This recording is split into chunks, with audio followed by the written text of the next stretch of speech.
To me, what's amazing about the Jazz Fest is that it is amazing, and so few people realize that it happens right in downtown Detroit, right on the waterfront, the most beautiful real estate.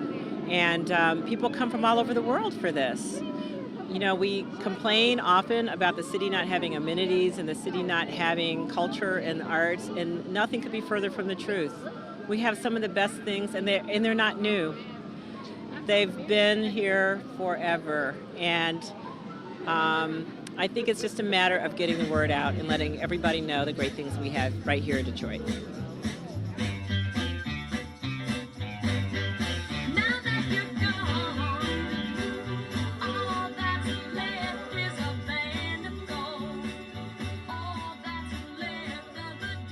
I have to tell you this. I was Berry Gordy's first female protege. This was pre-Motown. There was no Motown. This was even before he had his label, Tamala.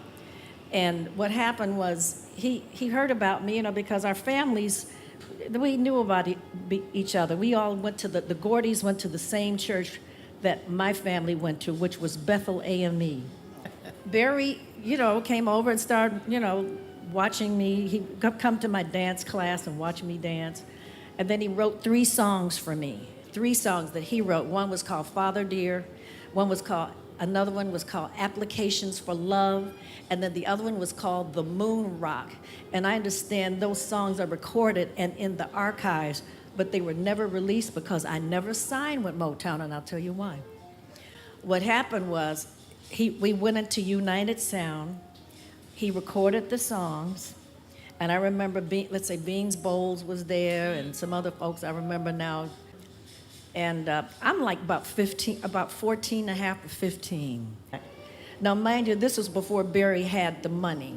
And I sat on the staircase, and they were in the living room on the couch talking. And they were talking business. Okay, I'm not going to tell you all the business, but basically he wanted this percentage for management, and the agent would get that percentage, for booking. And my mother said, well, who pays for the hotel rooms? He says, your daughter. She says, who pays for the gowns? Your daughter. Who pays for the airfares? Your daughter. Well, what does that leave my daughter?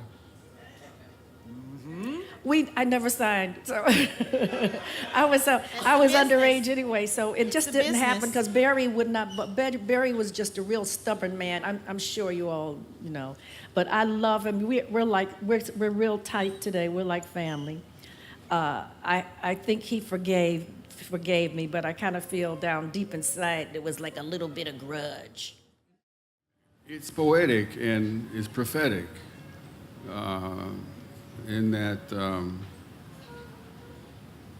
there was a boy, a very strange, enchanted boy who wandered very far away, et cetera, et cetera. But the last couple lines, since I was in high school, stayed with me, and I didn't know what the hell it meant until I was a grown man.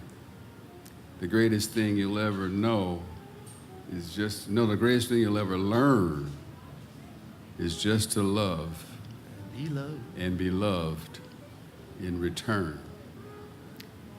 Toss those words around in your head. So these festivals don't let you forget. This was the Jazz City. Ed Love, Bill Johnson, Dorothy Ashby, John Edwards. It's just so many artists. I mean, people that were DJs here and brought the music alive. And, and I just wish we could have something like that again. We need to hold on to the jazz, the late greats, just like in January, Ronnie Jordan, the guitar player, he passed away. Robert Lowe, so what are we gonna do? Just let their music die, or are we going to keep it alive? We owe them that respect because they made so many sacrifices to provide us with music, and it wasn't easy, really.